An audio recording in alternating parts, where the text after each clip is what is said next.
Alison Bechdel's graphic memoir, Fun Home, a family tragicomic, begins in the same place it ends, with her father. Quote, "My father's greatest achievement, arguably, was his monomaniacal restoration of our old house. When other children called our house a mansion, I would demur. I resented the implication that my family was rich or unusual in any way. In fact, we were unusual, though I wouldn't appreciate exactly how unusual until much later. But we were not rich. The gilt cornices, the marble fireplace, the crystal chandeliers, the shelf of calf-bound books, these were not so much bought as produced from thin air by my father's remarkable legerdemain. My father could spin garbage into gold," end quote. Written in 2006, Fun Home chronicles Bechdel's upbringing in rural Pennsylvania inside of that Victorian home that her father restored. Fun Home is told to us in a non-linear way. The same incidents are revisited as the reader and Bechdel in the book gather more information and nuance and detail. While Fun Home is ultimately an examination of Bechdel's family dynamics, mental health and abuse and sexual identity, Bechdel's relationship with her father, a funeral director who is also grappling with his own sexuality, is central. There are many notable things about Fun Home. To name a few, the watery blue and black line art illustrations that depict emotion so beautifully, Bechdel's ability to balance humor with tragedy, and her masterful use of detailed sentences and rich references. There's literally not a word wasted in the entire memoir. For me, though, Fun Home is most notable for its fearless honesty. Bechdel introduces real childhood diary entries and does not shy away from any of the difficulties that make up a life. This memoir famously took 7 years to finish, and it reads that way. Fun Home has been targeted for challenge or ban many, many times since its initial publication, even in more progressive states like New Jersey, Michigan, and California. Many of the removals liken the illustrations in Fun Home to pornography. Fun Home, it's worth noting, is a 14 and up age group book. Unsurprisingly, Fun Home is often removed with other titles you might recognize from the Velshi Band Book Club that examine LGBTQ plus identity. Books like This Book is Gay by Juno Dawson and All Boys Aren't Blue by George M. Johnson. It feels reductive to call Bechdel a cartoonist. Beyond Fun Home and its Tony Award-winning stage adaptation, her body of work is culturally foundational. It centers lesbians and the LGBTQ community in ways that simply hadn't been done before. Her weekly comic strip, which ran from 1983 to 2008, was nothing short of seminal and beloved, so much so that when Bechdel broke its years-long hiatus in reaction to Trump's first White House win, her website crashed. She also created the Bechdel test, which is a measure of representation of women in film and literature and other works. To pass the Bechdel test, 2 women characters need to have a conversation about something other than a man. Unfortunately, Velshi fails the Bechdel test a lot because A, I'm a man, and B, we spend a lot of time about this one man, talking about this one man in the Oval Office, but I'm going to work on that. Right after a quick break, I'm joined by the award-winning and celebrated Alison Bechdel. Do not miss this meeting of the Velshi Band Book Club.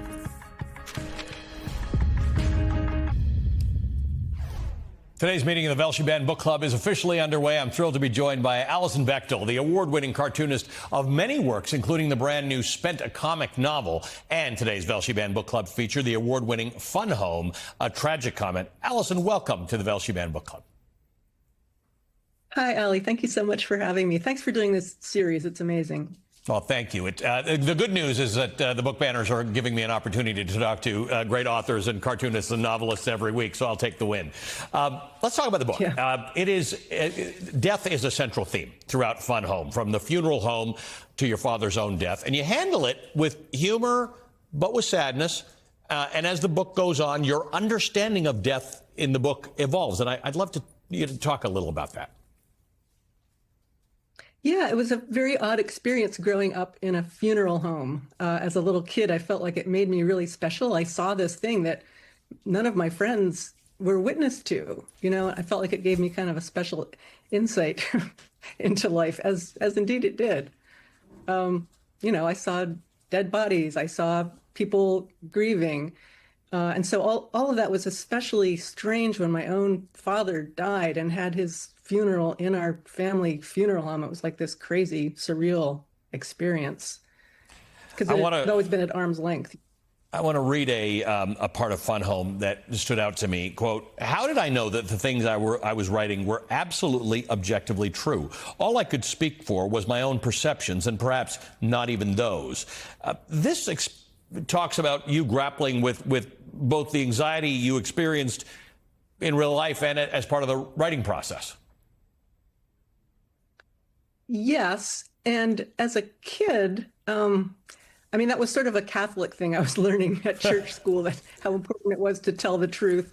And I think I was picking up on somehow that my whole family was like not being truthful, that there was some lie afoot in my family, even though I wasn't conscious of it, but that was the way I was expressing it as a kid, with my own determination to try and tell the exact truth, which I went on to do as an adult too, by telling this story.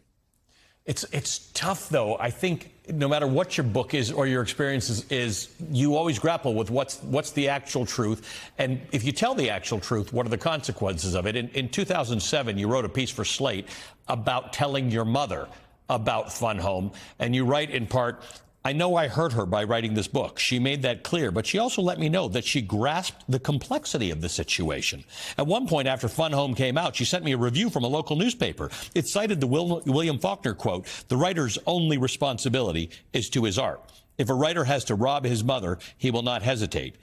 The reviewer went on to say, rarely are the old ladies asked how they felt about it. Mom liked that someone was considering her side of the story. And for all the novels, Allison, that we have, and the memoirs that we've covered, I'm not sure the parent side has come up as clearly as it did in the way you wrote about that. I'm glad. I mean, my mother was a remarkable person. She could have found ways to put the kibosh on this whole thing, but she actually encouraged me to do what I had to do. Both my parents were high school English teachers, and they loved literature, and my mother understood what it meant for a writer to tell their story. This week, you published your newest graphic novel, Spent. The New York Times review of the book explained the question at the heart of it, saying, quote, can you be a good progressive if you're a safe and privileged member of the upper middle class in a society tainted by oppression and selfishness, end quote. That's a remarkable question that I think a lot of people are asking in this very moment in America. Tell me a little bit more about this. Well, this book is a very comic take on that question. It's just a lot of fun in this Vermont community of progressives where I live. It's sort of a mix of my real life and some stuff I make up. Like in this book, I live on a pygmy goat sanctuary. In real life, I do not even own one pygmy goat. It's a way that me and my friends are all talking about these questions, like how did the world get to this state?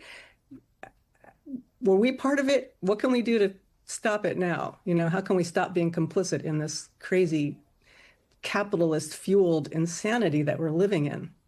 How do you answer that? I mean, that's a good question, because there are a lot of people who are looking at things that are going on right now, and they're asking the question, how can I help prevent it from getting worse?